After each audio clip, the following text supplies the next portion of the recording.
All right, thanks, Justin. Oklahoma City Animal Welfare is asking the community for help tonight as it reaches critical capacity. The shelter already turning to euthanasia, a trend they say will continue if something doesn't change. News 9's Cameron Joyner has how you can help.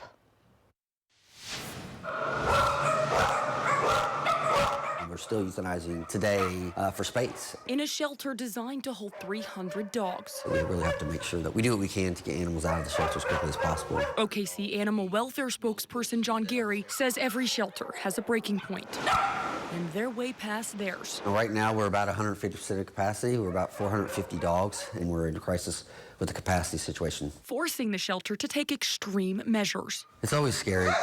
We have to make difficult decisions when we get this full. In this day and age, we shouldn't have to do that anymore. The shelter is due for an upgrade soon, the outdated facility bursting at the seams. You'll see that almost every kennel is doubled up. They're not really designed to hold 2 dogs, but we try to do the best we can. A new and improved $42 million MAPS 4 shelter was approved by City Council earlier this month. But Gary says it doesn't solve the problem they're facing today. Absolutely. Animals are going to lose their lives if something doesn't change really, really soon. The shelter has paused intake on lost and stray dogs. Really, the shelter should be the very last option for any animal. He says this type of situation is hard to fathom. It's very scary. Now the shelter is asking for the community's help, saying it could be their last hope.